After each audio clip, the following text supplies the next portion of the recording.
right, welcome for another Holistic Creative Chat. And this week's guest is Jessica Brogan, who is a writer and mixed media artist, a photographer, and a single mama. And I love that that's such a huge part of you, in that you put that right on your site so beautifully with a gorgeous picture of you and your son on your About page.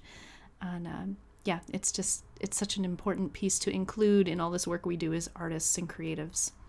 Yeah, I think I was giving that a lot of thought today, prepping for this call, because, I haven't been doing live interviews for very long. And so I have a 5-year-old and I am a single mom, and things happen. So in yesterday's interview, his iPad died and he was trying to be a good boy. So he went and found another activity, which was Legos.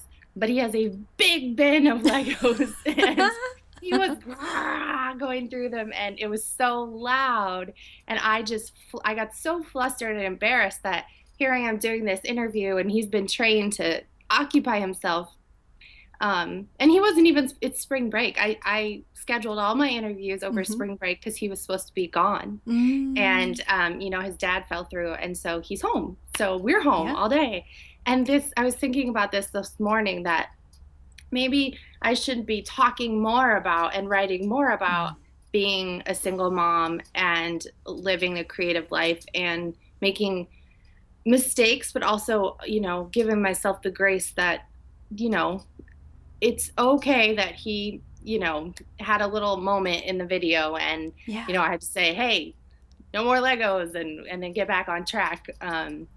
For me, as a kind of perfectionist, or wanting to, to be really fully in the moment, being a single mom, it's hard to be really fully in the moment.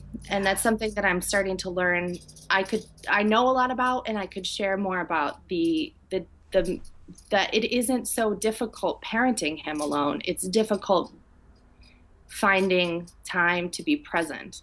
Sure. Yeah. Sure. Yeah. I love that. And I do hope that you venture more into sharing more about that journey, because I know there are so many women that are women artists that are sharing that experience in their own way, and to have that validation, that camaraderie, that insight, it makes my heart so warm. My mother wasn't single the whole time I was growing up, but she was at times. And things were not easy when I was a child, and so we were always doing what needed to be done to make ends meet and that sort of thing. And she was a very strong, resilient model in the face of many, many challenges that are even sometimes huge, but also just day to day. And so I just love that, Jessica. I had the same setup, very same setup with my mom. And what I think is different is she, as a mom, but as a person, she fell into a line of work that she really loved, but was also considered, I guess, normal. She's a PhD, teacher at a university, and she went to school and she became a teacher, and that was all very valid in everyone's eyes. And being a single mom, I got a lot of negative feedback about wanting to build my art business while having a child. I actually lost a really close friend over it. Wow. For me choosing to continue doing art. Yeah, we're no longer friends, because she did not support me in that, and felt that, now is not the time, that has to wait till he's gone off to college. And, and so it's a really different time, to be a single parent. And I do have a day job, and I think my day job is what keeps my mom happy, even though I love it. She understands that it makes sense to her. She understands what I'm doing during the day, and I have benefits, and rests her mind. Her mother bear worries are a little at peace, but it's a different world now. And I think I can empathize with anyone out there who has creative dreams, feeling like, is this the season for it? Is this the right timing while I have children? It's a really hard question. Sure. And how brave you are for stepping out and just saying, you know what, I'm going to do this anyway, even if it's a little bit at this time, not full time, and I'm still working this other job. And, what I see in particular with the opportunities of this time is that it takes time to build the network and to put the threads in place to build something that can become sustainable livelihood, in the future. And so that you're already starting to do that, is just so beautiful to the story that you're creating for your life and for the life of your son. And also to me, just modeling to your child that no, you need to follow your dreams, and you don't, those don't have to be sacrificed.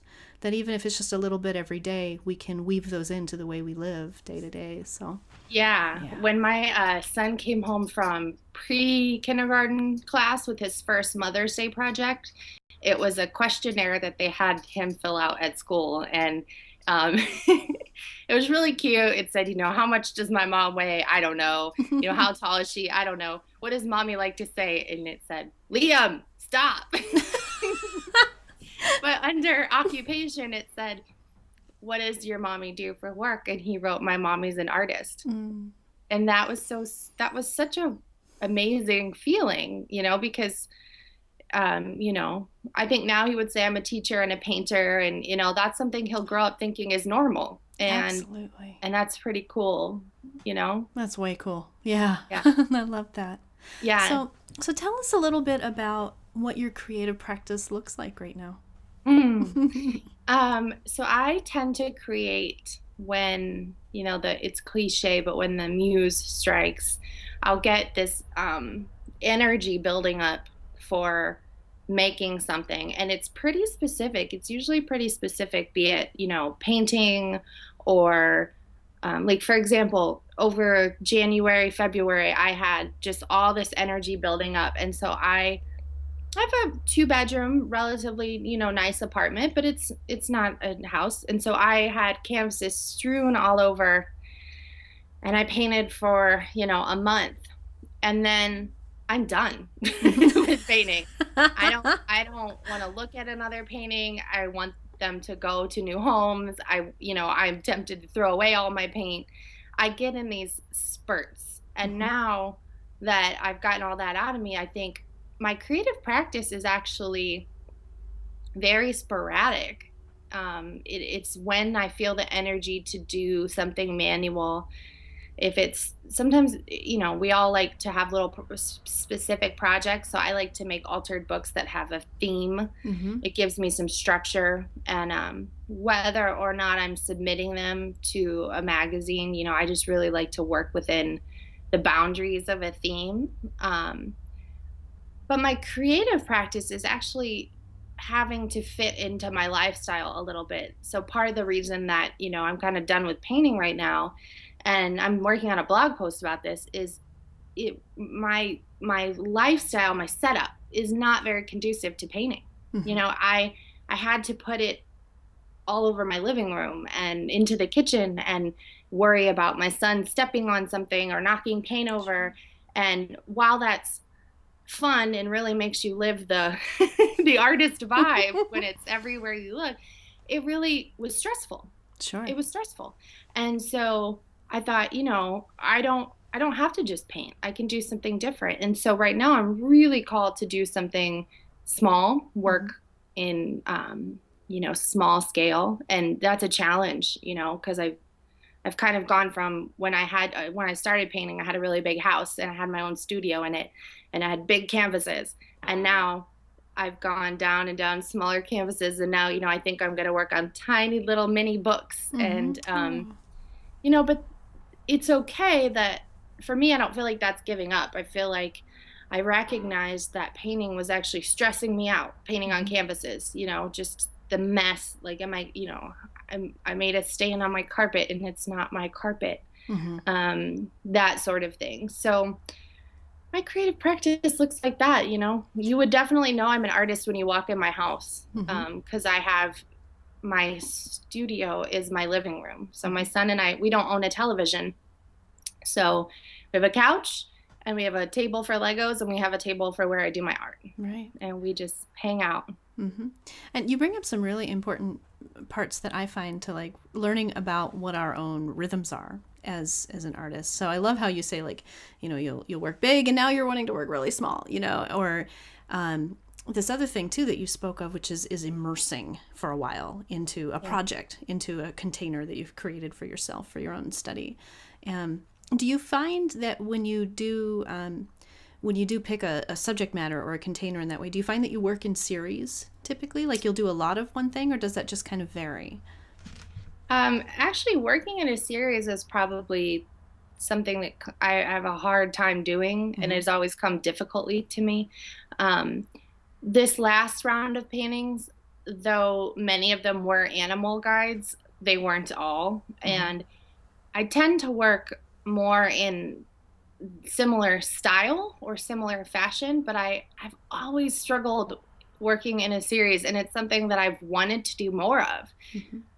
But for whatever reason, it seems to negate my process because my process is very let whatever shows up show up. Sure. Mm-hmm. So I have sort of I do have sort of a replicable process to my art, but at the ending stages, I'm looking to just see what shows up, Mm-hmm. and they can be very different. And so that's why it doesn't look like a series. But Mm-hmm. if I wanted to make a series, then I'm taking that entire aspect out of the process. Mm-hmm. That's, Um, yeah. I love how yeah. you're describing that too, and I can relate to that because I've moved through those different seasons myself and still do. Like, where I don't want to confine the intuitive nature of the process that's working through me because there's so much growth and work that is happening in that. And then other times where I try to give myself that really tight container to work in and then see like what the rebel in me like is like wanting to do or what it is I'm like reaching for out of my reflex by having all those limitations. Yeah. Yeah. I thought that I'm working on a series of animals on flat paper, Mm-hmm. and that's the closest thing that I've come to a series. And that's one of those things that's been sort of a thorn in my side as an artist because people take you much more seriously as an artist if you create in series. Yeah. And I don't, there's a psychological reason behind that, but it always kind of annoyed me that I couldn't get into that. I've never worked in a series, and it's probably something I should challenge myself with. You know what has been helpful for me too since we're on this topic, like, and it took me a while to like kind of like find this perspective for myself, was that like rather than looking at like the content of the work being a series, looking at that season of my life or that time in my life as being a series in itself, even if piece to piece it looks so drastically different, from one Yeah. another. And then that Yeah. becomes more informative, I find, at least for me, like Yeah. in the overall journey of my own exploration. Yeah. I wanted to go back to something you said about immersion. Mm-hmm. And I remember, I think it's Jen Lee who lives in New York and does a lot of storytelling, Mm-hmm. and she has two children. And she talked once about the need to immerse yourself in Mm-hmm. her projects and how she would just go off the grid and not cook and not do laundry and not do dishes. And her husband knew, I mean, she would give him forewarning, like, this energy is coming up. I have this practice or this project that I want to do, and I have to immerse myself in it and devote myself to it. It's going to work through me. I long to be able to do that, but as a single mom, it's almost impossible. Yeah. It's impossible. I don't have another person to bathe him or put him to bed. I don't have Mm-hmm. another person to do the dishes or make us food. And that is something that's what I meant earlier when I said, the real difficulty in this path, the only real difficulty is, more than an artist, I primarily identify as a writer, and I barely ever write because Hmm. my writing process is so immersed. Yeah. Like, I want to completely be able to sit at the computer for hours and not get up and not Not be shower. interrupted. And Yeah. yeah, Mm-hmm. just so that all of it can come through. And I don't have that luxury. And so I avoid writing because because I don't have that ability. And so that's something that um, is almost like a ninja trick that we moms in general have to do, is to find where we fit it in. But I think moms in general, and dads for that matter, who are wanting to, have a creative practice, we fit it in these stolen moments, in the bathtub, in the car, waiting for him, at the dentist while he's in the chair. Yeah. I frequently have something with me wherever I go, be it, a podcast or a book or a drawing or whatever, that I'm just squeezing in the moments. Mm-hmm. And there's a part of me that thinks longingly, kind of wishes for that ability to zone out and immerse in my stuff. And then there's a part of me that thinks, wow, when I am at that stage, when he is older, when I look back at what I've created while I had these challenges, I'll be really proud. And there's a lot of respect for, just making something, just a little bit at a time, Mm-hmm. Absolutely. A little here, a little there. Yeah. So what does that, because you're obviously devoted to claiming those moments, a little here, a little there, however you can as a single mom. What does that give you? What does it give me? I think it gives me, I'm not sure it gives me something, but it does mean that I'm still present Mm-hmm. beyond just my role as a mom. Mm-hmm. So, uh, I, I don't, there isn't a judgment on it, but I have friends who are full-time moms who don't keep a personal practice, and they're very happy. They're very happy and devoted. And um, I balance my time with my son, and while he's trained to be in my space, but be doing something different while I work on something different, and that Mm-hmm. gives me an element of identity. Mm-hmm. It That's gives me an identity. so important. It is to some of us. I don't know that it's important to everyone. Um, Sometimes I wonder, are they missing something? My friends who really don't do anything else besides mother, but if they're Mm-hmm. happy, they're happy, Right. what works for them. But I was made the way that I am, and I I have a hard time giving up that part of my identity. Mm-hmm. And it has been a very slow process of surrendering to motherhood.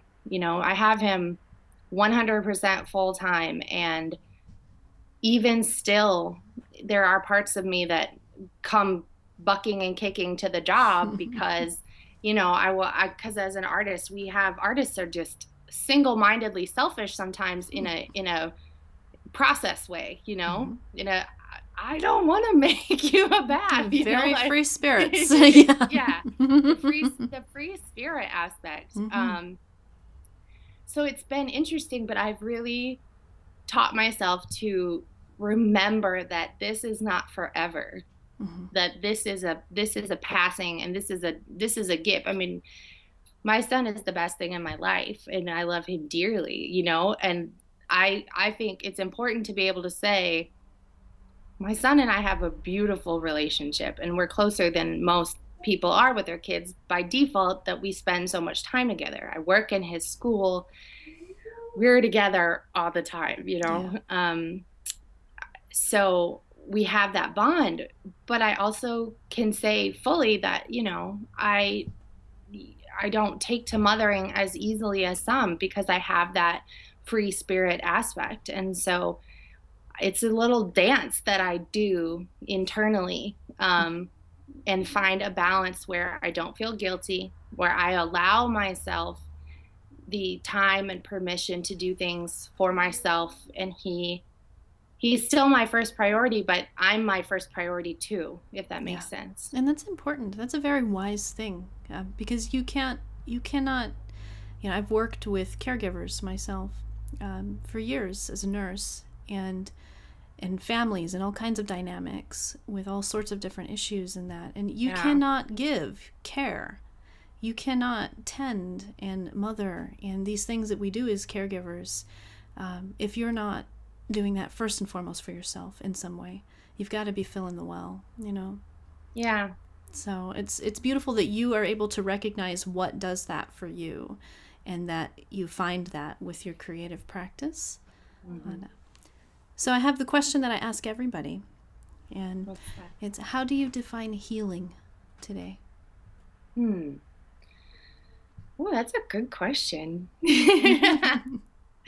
Let's see. Healing for me is the ability to feel peace within a situation that does not have closure. Mm, I like that. Wow. Mm. It's hard, Yeah. but I feel all of the situations and incidents and things that have happened that I still churn about Mhm. breed negative energy within me, Mhm. and I'm churning over them for this desire to have control over them, and then also this desire that they went another way, and then also this unconscious, becoming conscious fear that has impacted my future negatively because they transpired in that way. Mhm. Um, and I think recently I've come into a space where something can transpire that I have no control over, that really is horribly negative, but I have stopped seeing that as a negative stamp on me and my life. Mhm. Whereas before there was no difference, when Sure. someone did something to me or something transpired negatively, I immediately imprinted that negativity as part of me, and I think healing is allowing those things to happen without feeling it imprint on your self-worth and your Mhm. energy. And not having closure is hard, but it's a very subtle shift. But when you're really capable of saying, you know what, who cares, and just moving on, Yeah. it feels so much better to stop thinking about it. It happened, and moving on. It feels really healthy and happy in my spirit not to think about it anymore, even though I could rightfully so brew on it, Sure. but that's not solving anything, and it's just furthering the negativity. Mhm. So that's healing to me. Mm. I love that.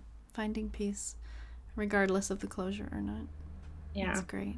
Well, Jessica, thank you so much for being here. And of course, we're thrilled. People are noticing a theme this year with these chats. You are one of the contributors for Spectrum 2015 this year. You're bringing a workshop offering called Your Focus Filters Flipbook, right? Hmm. And I'm so happy that you're joining us for that. It's going to be a wonderful workshop this year with all kinds of different things. And I'll be putting a little link below the video for everybody to come visit you at your site as well. Jessica is a fantastic writer. I thoroughly enjoy her blog posts all the time. It always makes me go, yes, that. There's something there, and makes me think about things. So please do find the time to keep writing when you can, Oh, Jessica. thank It's you. beautiful. And many good wishes to you and your son on your journey. Thank you very much. Thanks, everybody, for listening. Appreciate it. Bye.